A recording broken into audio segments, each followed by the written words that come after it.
22 Jumadal Akhirah 1442. Kita lanjutkan pengajian tafsir satu hari satu halaman. Kita sudah sampai pada halaman 20. A'udzu billahi minasy syaithanir rajim.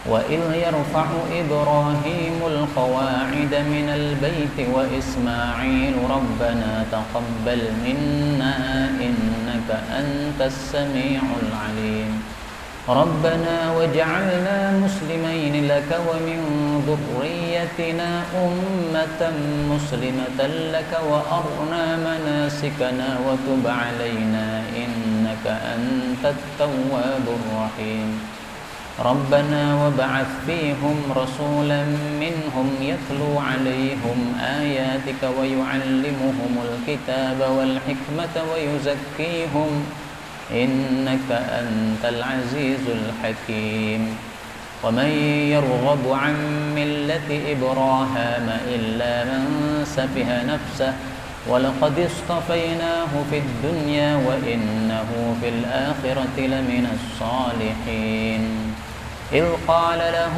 رَبُّهُ أَسْلِمْ قَالَ أَسْلَمْتُ لِرَبِّ الْعَالَمِينَ وَأَوْصَى بِهَا إِبْرَاهِيمُ بَنِيهِ وَيَعْقُوبُ يَا بَنِيَّ إِنَّ اللَّهَ اصْطَفَى لَكُمُ الدِّينَ فَلَا تَمُوتُنَّ إِلَّا وَأَنْتُمْ مُسْلِمُونَ أَمْ كُنْتُمْ شُهَدَاءَ إِذْ حَضَرَ يَعْقُوبَ الْمَوْتُ إِذْ قَالَ لِبَنِيهِ مَا تَعْبُدُونَ مِنْ بَعْدِي قَالُوا نَعْبُدُ إِلَهَكَ وَإِلَهَ آبَائِكَ إِبْرَاهِيمَ وَإِسْمَاعِيلَ وَإِسْحَاقَ إِلَهًا وَاحِدًا وَنَحْنُ لَهُ مُسْلِمُونَ تِلْكَ أُمَّةٌ قَدْ خَلَتْ لَهَا مَا كَسَبَتْ وَلَكُمْ مَا كَسَبْتُمْ وَلَا تُسْأَلُونَ عَمَّا كَانُوا يَعْمَلُونَ Alhamdulillahi Rabbil Alamin.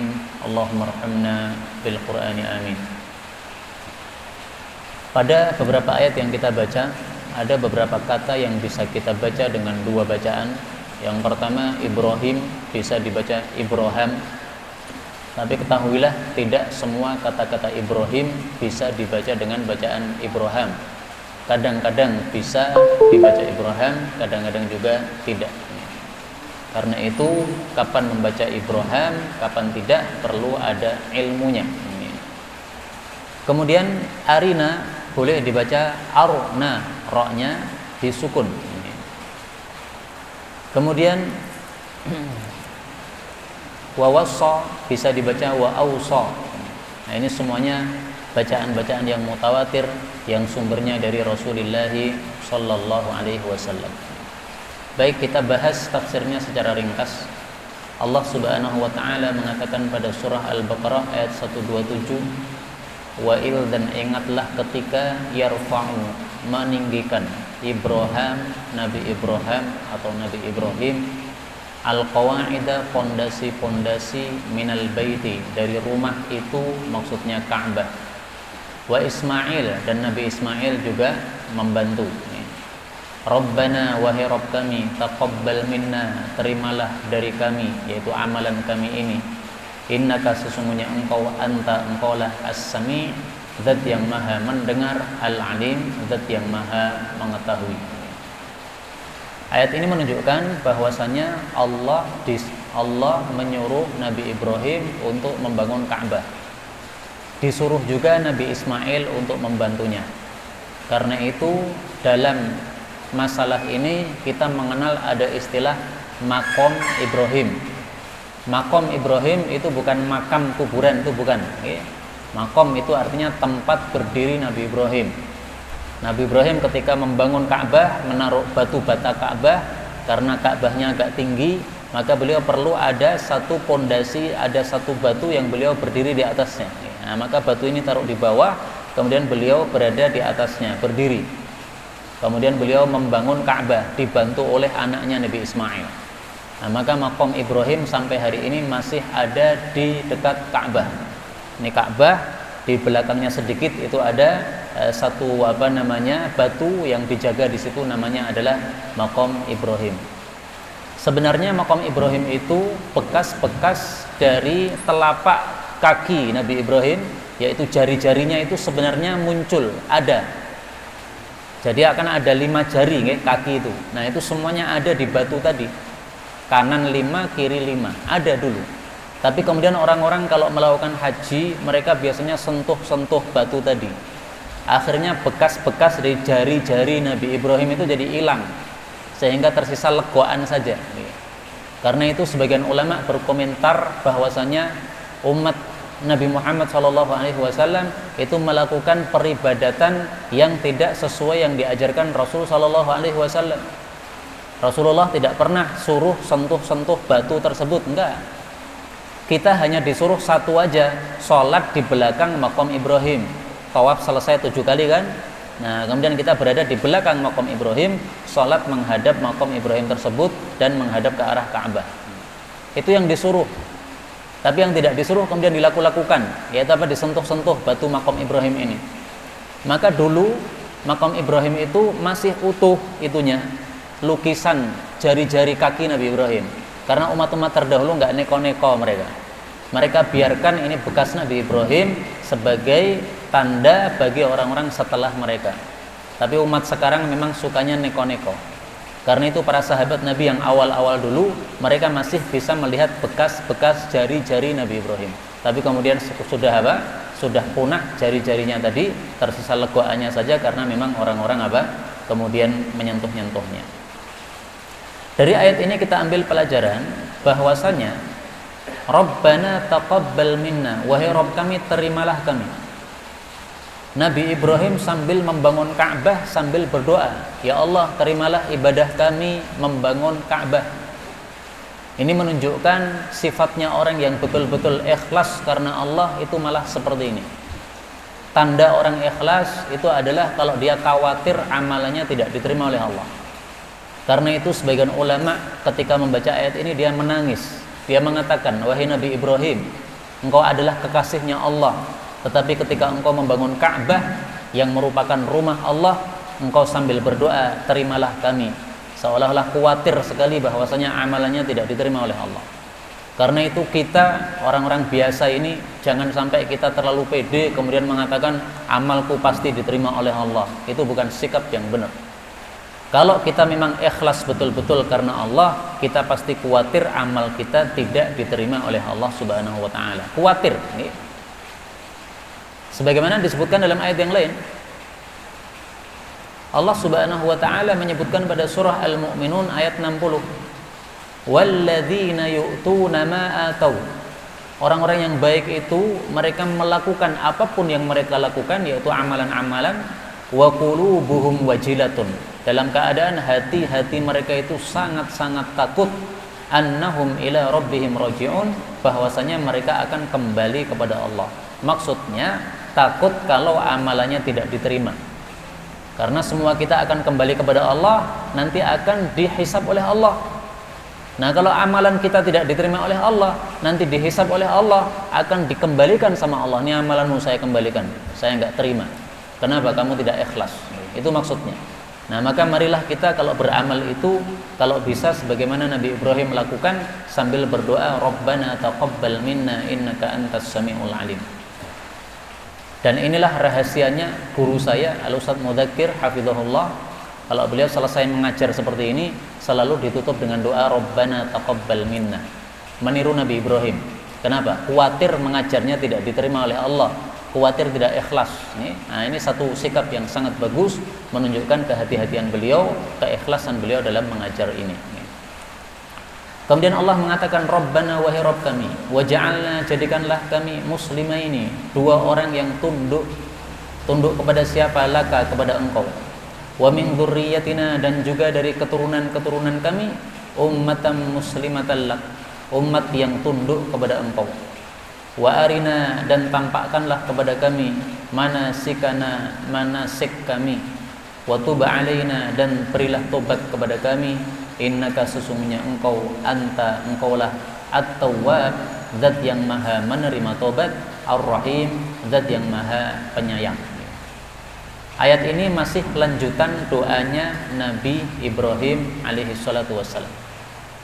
Beliau minta kepada Allah supaya dijadikan orang yang tunduk kepada Allah, muslimain. Yang dimaksud muslimain ini bukan muslim-muslim yang kita kenal itu. Kalau muslim ya sejak dulu Nabi Ibrahim sudah muslim. Tapi maksudnya adalah khadi, tunduk. Muslim itu artinya tunduk patuh kepada Allah Subhanahu wa taala. Dan ini doa dikabulkan oleh Allah. Nabi Ibrahim terkenal orang yang paling tunduk kepada Allah. Disuruh sembelih anaknya juga disembelih. Padahal sudah lama nggak punya anak. Begitu minta anak dikasih anak, malah disuruh disembelih, sembelih juga oleh Nabi Ibrahim alaihissalatu wassalam. Ini saking tunduknya kepada Allah Subhanahu wa taala. Ayat ini menunjukkan bahwasanya orang yang ibadahnya betul-betul bagus, itu dia akan senang kalau ibadah ini tidak hanya dia yang melakukan, tapi anak-anaknya juga melakukan. Maka Nabi Ibrahim mengatakan, wa min dzurriyyatina, termasuk keturunan-keturunan kami, jadikan umat yang tunduk. Nah, maka kalau kita hanya berdoa untuk diri kita sendiri, itu tanda bahwa ibadah kita kepada Allah kurang sempurna. Kalau ibadah kita kepada Allah sempurna, cinta kita kepada Allah sempurna, pasti kita juga ingin istri kita, anak kita, cucu-cucu kita ke bawah semuanya tunduk kepada Allah Subhanahu wa taala. Karena itu kalau berdoa jangan egois. Jangan berdoa untuk diri sendiri. Doa juga untuk istrinya, doa juga untuk anaknya, doa juga untuk keturunannya ke depan. Jangan hanya mendoakan diri sendiri, tapi doakan orang-orang lain juga, keturunan-keturunan setelah kita. Yang dimaksud arina manasikana, tampakkan kepada kami manasik kami, maksudnya ajarkanlah kepada kami cara manasik, yaitu ibadah haji. Itu tafsiran dari kata-kata manasik. Manasik itu adalah amalan-amalan ibadah haji menurut tafsir yang terkenal. Sebagian ulama mengatakan manasik itu adalah madzhabih, ibadah menyembelih kurban. Itu juga tidak salah, karena orang haji pun juga menyembelih kurban. Nah, maka menyembelih kurban ini salah satu dari amalan manasik, amalan ibadah haji yang diajarkan oleh Rasulullah sallallahu alaihi wasallam. Kemudian Allah mengatakan, Rabbana wahai Rabb kami, wa ba'ath, dan utuslah fihim pada mereka, yaitu keturunan-keturunan saya, rasulan minhum, seorang rasul dari mereka, yatlu alaihim, yang membacakan kepada mereka ayatika, ayat-ayatmu, wa yu'allimuhum, dan mengajarkan kepada mereka al-kitab, kitab, wal hikmah, dan kebijaksanaan, maksudnya adalah sunnah, wa yuzakkihim, dan mensucikan mereka, yaitu dari dosa-dosa. Innaka, sesungguhnya engkau, engkaulah al-aziz, yang maha gagah, al-hakim, yang maha bijaksana. Ini masih doanya Nabi Ibrahim alaihissalatu wassalam. Nabi Ibrahim tidak hanya mikirkan diri sendiri, tapi mikirkan keturunan ke depan. Memang sekarang saya tidak menyembah berhala, tapi keturunan ke depan apakah juga seperti saya? Nah, tidak tahu. Karena itu minta supaya nanti ada rasul. Karena Rasul inilah yang menjaga supaya orang-orang tidak menyembah berhala. Karena biasanya seperti itu. Setelah lama Nabi tidak ada, orang-orang kemudian sesat, kembali menyembah berhala. Nah, maka diutus Rasul baru supaya mengingatkan yang disembah hanya Allah Subhanahu wa taala. Ayat ini menunjukkan bahwasanya penyebab munculnya Nabi Muhammad adalah doa Nabi Ibrahim. Karena doa inilah, dengan sebab doa inilah dikabulkan oleh Allah, muncul Nabi Muhammad sallallahu alaihi wasallam. Karena itu Rasulullah pernah ditanya, "Ya Rasulullah, asal muasal Anda itu bagaimana? Asal muasal muncul Nabi Muhammad bagaimana?" Kata Nabi, "Ana da'watu Ibrahim." Asal muasal saya adalah saya ini hasil doanya Nabi Ibrahim. Nah, karena itu apapun yang dilakukan oleh Nabi Muhammad SAW, pahala mengalir kepada Nabi Ibrahim. Kenapa? Beliau itu hasil dari siapa? Doa Nabi Ibrahim. Karena itu kalau kita berdoa, jangan hanya untuk sekarang saja, tapi juga doa untuk ke depan. Maka pahalanya akan mengalir kepada kita. Kita minta keturunan yang soleh, solehah, dikabulkan oleh Allah.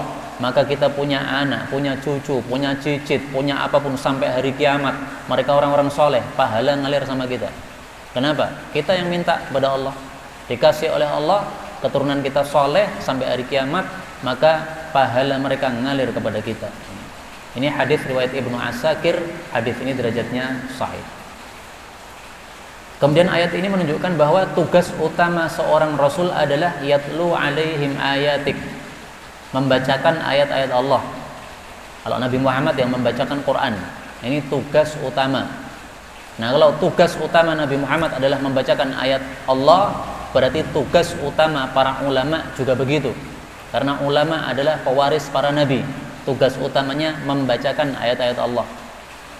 Karena itu dulu setelah kita selesaikan pengajian hadis kitab Bulughul Maram, nah sekarang kita berpindah pada kitab tafsir Quran supaya kita mengamalkan ayat ini. Yatlu alaihim ayatik, membacakan ayat-ayat Allah. Wa yu'allimuhumul kitaba wal hikmah. Kitab adalah Quran, hikmah adalah sunnah Nabi Muhammad SAW. Jadi yang wajib kita pelajari dalam Islam ini dua. Satu Quran, dua hadis Nabi. Nah, maka jangan hanya pelajari tafsir Quran saja, pelajari juga hadis Nabi. Selain kita pelajari tafsir Quran, kita pelajari Riyadhus Shalihin, kita pelajari Bulughul Maram, hadis-hadis Nabi SAW. Yang dimaksud yuzakkihim, mensucikan mereka, mensucikan dari syirik dan dosa. Bagaimana cara Nabi Muhammad mensucikan umatnya dari syirik dan dosa? Yaitu diajari amalan-amalan baik. Amalan-amalan baiklah ini yang mensucikan manusia dari dosa. Sebagaimana sabda Nabi SAW, beliau mengatakan, wa atbi'is sayyi'atal hasanata tampuha. Iringilah amal buruk dengan amal baik, niscaya akan menghapus amal buruk tersebut. Hadis riwayat Abu Dawud. Nah, karena itu Ibnu Abbas ketika menafsirkan wa yuzakkihim, dia mengatakan apa? Ibnu Abbas mengatakan yang dimaksud yuzakkihim adalah yakni ta'atullah wal ikhlas, yaitu Nabi Muhammad mengajarkan kepada umatnya taat kepada Allah dan beramal yang ikhlas. Karena dengan amalan taat kepada Allah dan kita berikhlas di dalam amalan tersebut, maka dosa-dosa kita akan dibersihkan oleh Allah Subhanahu wa ta'ala. Kemudian Allah mengatakan waman, dan tidaklah yarghabu, berpaling, ammillati Ibrahim, dari agama Ibrahim, illa, kecuali man, orang yang safiha, berbuat bodoh, nafsahu, kepada dirinya sendiri. Walaqad, dan sungguh-sungguh, istafainahu, kami telah memilih Nabi Ibrahim fid dunya, di dunia. Wa innahu, dan sesungguhnya beliau fil akhirah, di akhirat kelak, laminas sholihin, sungguh termasuk orang-orang yang soleh. Ayat ini menegur orang-orang Yahudi dan orang-orang Nasrani. Yahudi Nasrani mereka termasuk orang yang yarghabu an millati Ibrahim, menyimpang atau berpaling dari agama Nabi Ibrahim. Kenapa? Karena agama Nabi Ibrahim adalah agama hanif, yaitu tauhid, tidak menyekutukan Allah Subhanahu wa taala. Sebagaimana disebutkan oleh Allah Subhanahu wa taala dalam ayat yang lain, anittabi millata Ibrahim hanifa, ikutilah millahnya Nabi Ibrahim, yaitu dia adalah hanif. Hanif itu maksudnya apa? Wa ma kana minal musyrikin, maksudnya beliau tidak syirik kepada Allah. Nah, Yahudi syirik karena mereka mengatakan Uzair adalah putra Allah. Nasrani juga syirik karena mereka mengatakan Isa adalah putra Allah. Nah, maka disindir atau ditegur oleh Allah dengan ayat ini, kalian Yahudi Nasrani, kalian berpaling dari agama Ibrahim. Meskipun mereka mengakunya kami ikut Nabi Ibrahim. Yahudi Nasrani semuanya ngakunya sama, Pak. Kami ikut Nabi Ibrahim, pengakuan mereka. Tapi oleh Allah dibantah. Enggak, kalian hanya mengaku-ngaku tetapi kalian berpaling dari millah Nabi Ibrahim alaihissalatu wassalam. Yang dimaksud istafainahu fid dunya, Allah memilih Nabi Ibrahim di dunia, yaitu di dunia Allah pilih Nabi Ibrahim sebagai hamba-hamba khusus, hamba-hamba pilihan. Sehingga Allah sering menyebut Nabi Ibrahim di dalam Al-Quran, dipuji-puji. Misalnya Allah Subhanahu wa ta'ala mengatakan syakiran li'an'umih ijtabahu wa hadahu ila siratim mustaqim. Nabi Ibrahim adalah seorang yang bersyukur kepada Allah, kepada nikmat-nikmat Allah. Allah telah memilihnya dan Allah telah memberikan petunjuk kepada beliau kepada jalan yang lurus, yaitu Islam ini. Kemudian Allah mengatakan ingatlah ketika qala lahu, berkata kepada Ibrahim, rabbuhu, Rabbnya, yaitu Allah, aslim, Islamlah, maksudnya tunduklah kepada Allah. Qala Ibrahim mengatakan aslamtu, aku tunduk li rabbil alamin, kepada Rabb seluruh alam. Jadi ini pernah Allah perintahkan kepada Ibrahim, "Hei Ibrahim, tunduk." Maka Ibrahim langsung mengatakan, "Saya tunduk kepada Rabbul Alamin." Karena itulah Nabi Ibrahim sepanjang sejarah tidak pernah beliau itu ragu-ragu melakukan apapun perintah Allah, meskipun perintah itu tidak masuk akal. Disuruh menyembelih anaknya, sembelih. Disuruh tinggalkan istrinya dan anaknya yang masih bayi di tengah padang pasir kota Mekah, tinggal di situ, dibiarkan. Istrinya bingung, ini gimana? Punya istri, punya anak, kok ditinggal di padang pasir. Dipanggil, "Hai Ibrahim, hai Ibrahim, engkau tinggalkan kami untuk siapa ini?" Nah, Ibrahim tidak peduli, ya, tidak menoleh beliau, lanjut terus. Karena khawatirnya kalau menoleh malah rasa kasihan muncul sehingga tidak jadi melakukan perintah Allah. Maka tidak menoleh. Karena tidak menoleh, akhirnya istrinya bertanya. Pertanyaannya dibalik, diubah pertanyaannya. "Wahai Ibrahim, apakah ini perintah Allah?" Maka beliau mengatakan, "Betul, ini perintah Allah." Jawabannya cuma situ aja. Maka istri Nabi Ibrahim, seorang wanita yang salihah, dia mengatakan, "Idzan la yudayyu'ana." Kalau ini perintah Allah, maka tidak mungkin Allah menyia-nyiakan kami. Ditinggal di padang pasir nggak apa-apa. Ini perintah Allah, pasti barokah.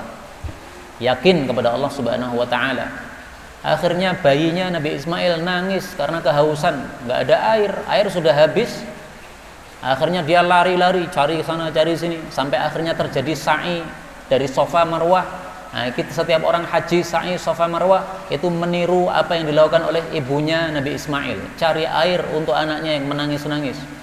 Nah, maka setiap ada orang melakukan haji sa'i Safa Marwah, pahala ngalir kepada ibunya Nabi Ismail alaihissalatu wassalam, karena meniru apa yang dilakukan oleh ibunya Nabi Ismail alaihissalatu wassalam.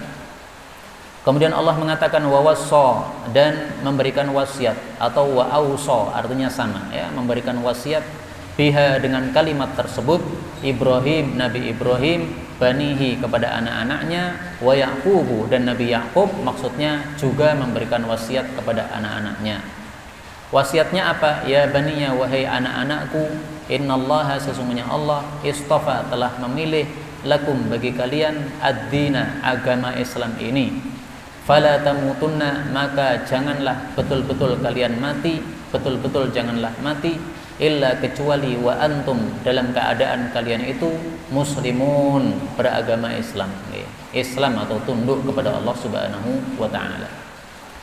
Yang dimaksud wawassa biha, Nabi Ibrahim mewasiatkan dengannya, dengan apa? Yaitu dengan kalimat yang disebutkan sebelumnya. Kalimatnya adalah aslamtu li rabbil alamin. Jadi kalimat ini diwasiatkan oleh Nabi Ibrahim kepada anak-anaknya. Kalian harus tunduk kepada Allah seperti saya tunduk kepada Allah. Saya dulu tunduk kepada Allah, maka kalian semuanya sepeninggal saya harus juga tunduk kepada Allah Subhanahu wa taala. Karena itu, kalau kita ingin berwasiat kepada anak-anak kita sebelum kita mati, kalau mungkin di antara kita ada yang mengalami sakit, merasa dekat dengan kematian, atau sudah tua, khawatir nanti mati pada suatu waktu yang kita tidak mengetahuinya, tiba-tiba mati, nah, kita berwasiat sebagaimana wasiatnya Nabi Ibrahim saja. Wahai anak-anakku, saya wasiatkan aslamtu li rabbil alamin, tunduk semuanya kepada Allah Subhanahu wa taala. Saya masih hidup, kalian pakai jilbab. Nah, nanti kalian, saya sudah mati, jilbabnya dijaga terus, tunduk kepada Allah Subhanahu wa taala, karena ini perintah Allah Subhanahu wa taala. Misalnya begitu. Yang dimaksud jangan mati kecuali dalam keadaan Islam. Padahal kita mati dalam kondisi gimana kan nggak ngerti. Nah, maka maksudnya ini jangan mati kecuali dalam keadaan Islam. Maksudnya adalah Islam ini dilakukan terus, dipegangi terus. Karena siapa yang memegangi suatu amalan pada waktu hidupnya, nanti matinya juga akan dimatikan oleh Allah dalam kondisi tersebut. Siapa yang suka zina, kira-kira nanti matinya kondisinya zina. Siapa yang suka minum minuman keras, nanti kira-kira paling matinya juga pas minuman keras. Orang yang suka tahajud, insya Allah matinya kalau kondisi tahajud atau kondisi yang baik juga sama. Orang yang suka baca Quran, nanti paling-paling matinya kondisinya baca Quran. Ada Syekh Keshak dari Mesir, matinya ketika dia sedang sholat duha. Dia mandi persiapan untuk khutbah Jumat, sholat duha. Ketika sedang sujud lama nggak bangkit-bangkit.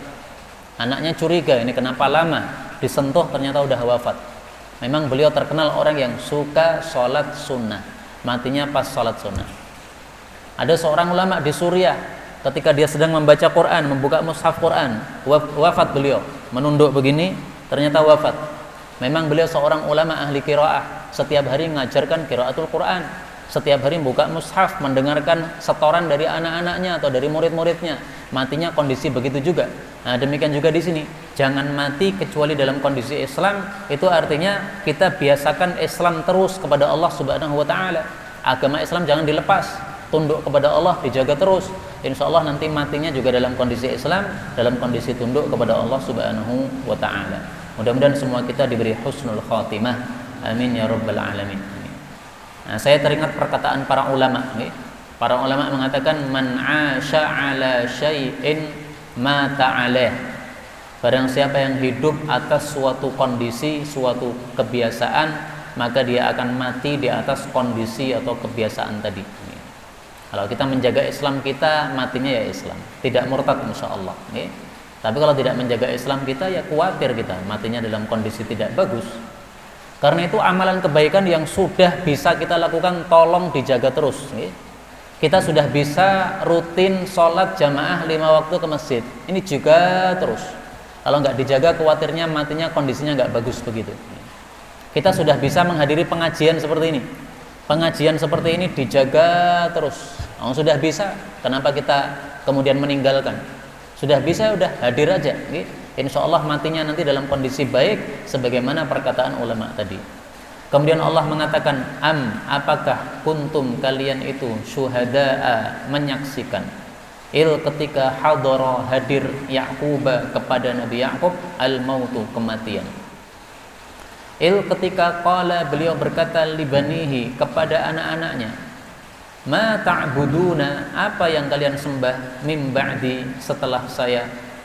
Qalu, mereka mengatakan, na'budu, kami menyembah, ilahaka, Tuhanmu, wa ilaha abaika, dan Tuhannya bapak-bapakmu. Siapa bapak-bapakmu? Yaitu Nabi Ibrahim, Nabi Ismail, dan Nabi Ishaq. Ilahan wahida, Tuhan yang satu. Wa nahnu, dan kami ini, lahu, kepada Allah, muslimun, orang-orang yang Islam atau orang-orang yang tunduk. Ayat ini menunjukkan bahwasanya cucunya Nabi Ibrahim ternyata mengamalkan yang sama dengan Nabi Ibrahim. Nabi Ibrahim punya 2 anak ya, Ismail sama Ishak. Nabi Ishak punya anak namanya Nabi Ya'qub. Nah, maka Nabi Ya'qub ini cucunya Nabi Ibrahim. Ketika Nabi Ya'qub ini hampir mati, dia bertanya kepada anak-anaknya, apa yang kalian sembah setelah saya nanti, setelah saya mati? Nah, maka beliau berwasiat sebagaimana wasiatnya Nabi Ibrahim. Wasiat supaya masih menjaga Islam, tauhid kepada Allah Subhanahu wa taala. Karena itu hendaklah kita umat Islam ini memikirkan seperti yang dipikir oleh Nabi Ya'qub, Nabi Ibrahim. Apa yang dipikir? Bagaimana kondisi anak keturunan kita setelah kita mati, supaya mereka tetap masih berada dalam kebaikan menyembah kepada Allah Subhanahu wa taala. Sama sekali Nabi Ya'qub tidak berpikir apa yang nanti dimakan oleh anak saya, enggak. Jadi kita enggak usah mikir kita ini. Nanti kalau saya mati anak saya makan apa? Enggak perlu dipikir. Memang sekarang anak kita itu makan dari hasil kerja kita, betul. Kita sebagai bapak bekerja cari nafkah, anak kita makan dari situ, betul itu. Itu memang rizkinya Allah untuk anak kita, jalurnya lewat bapaknya. Tapi bukan berarti bahwa jalurnya rizki satu-satunya dari kita, enggak. Karena itu tidak usah kita mikir, nanti kalau saya mati anak saya makan apa, enggak usah dipikir. Itu urusan Allah, bukan urusan kita. Urusan kita adalah bagaimana anak-anak kita masih istiqomah dalam kebaikan. Bagaimana anak-anak kita masih sholat ke masjid setelah kita mati. Jangan sampai sholat ke masjidnya berhenti gara-gara kita mati. Jangan sampai berjilbabannya berhenti gara-gara kita mati. Nah, itu yang dipikir oleh Nabi Ya'qub alaihi salatu wassalam. Maka dia bertanya, ma ta'budun, apa yang kalian sembah setelah saya mati? Tidak bertanya ma ta'kulun, Apa yang kalian makan setelah saya mati? Enggak. Kenapa? Karena Allah Subhanahu wa taala sudah menjanjikan, "Wa ma min dabbatin fil ardi illa 'alallahi rizquha." Tidak ada satu binatang pun melata di bumi kecuali tanggungan Allah rizkinya. Jadi rizkinya itu tanggungan Allah, bukan tanggungan kita. Ngapain kita mikir-mikir? Kalau kita mikir kondisi anak kita, istri kita setelah kita mati, mumet dewe, itu bukan urusan kita, dipikiri. Itu urusannya Allah Subhanahu wa taala. Udah, biar Allah yang mengurus saja. Bukankah Allah sudah mengatakan dalam Al-Qur'an, "Wa huwa yatawalla as-solihin." Allah itulah yang mengurusi orang-orang yang soleh. Nah, maka kalau anak kita sudah soleh, nggak ada masalah kita tinggalkan, pasti diurusi oleh Allah. Jadi jangan ngurusi makan anak kita nanti bagaimana, nggak usah. Kita urusi aja bagaimana kesolehan anak kita, selesai. Kalau anak kita soleh, Allah pasti ngurus sudah. Maka ini mengingatkan kita cerita tentang Umar bin Abdul Aziz. Beliau ketika menjadi khalifah, hartanya dihabiskan untuk sabilillah. Padahal dulu kaya, duitnya banyak, habis itu dihabiskan. Dia ditegur oleh orang, "Wahai Sayyidina Umar, kamu meninggalkan anak-anakmu dalam kondisi miskin kalau begitu." Maka dia mengatakan, "Nggak ada masalah. Kalau saya tinggalkan harta banyak kepada mereka, mereka bukan orang-orang yang soleh, maka hartanya nanti digunakan untuk keburukan. Saya khawatir ikut dosa. Tetapi kalau saya tinggalkan mereka dalam kondisi soleh, maka Allah yang mengurusi mereka, wa huwa yatawallas sholihin." Kemudian dari ayat ini kita ambil pelajaran bahwasanya yang disebut aba, bapak, ya, itu tidak harus bapak langsung. Kakek itu juga disebut bapak. Karena Ibrahim ini adalah bukan bapaknya Nabi Yakub, tetapi kakeknya. Ismail ini bukan bapaknya Nabi Yakub, tapi pamannya. Maka dalam bahasa Arab kata-kata bapak itu mencakup bapak asli, mencakup juga kakek, mencakup juga paman. Paman itu sama dengan bapak. Dan ini sebagaimana sabda Nabi SAW. Beliau mengatakan, "Inna sesungguhnya ammar rajul, paman seseorang itu adalah sinwu abi." Itu adalah semisal bapaknya sendiri. Yang dimaksud ammun, paman, itu adalah paman dari pihak bapak kita. Kita punya bapak, bapak ini punya adik. Nah, itu adalah ammun, itu paman. Itu sama dengan bapak kita sendiri. Saya misalnya punya paman Ustadz Ashuri. Nah, Ustadz Ashuri itu seperti bapak saya sendiri, sebagaimana sabda Nabi SAW ini. Karena itu hendaklah dimuliakan paman sebagaimana dimuliakan bapak. Kita muliakan paman-paman kita sebagaimana kita muliakan bapak-bapak kita. Kemudian di akhir cerita Allah mengatakan, tilka itu adalah ummatun, satu umat qad khalat, yang sudah lewat. Jadi cerita umat terdahulu. Laha, bagi mereka, ma kasabat, apa saja yang mereka lakukan. Walakum, dan bagi kalian, ma kasabtum, apa saja yang kalian lakukan.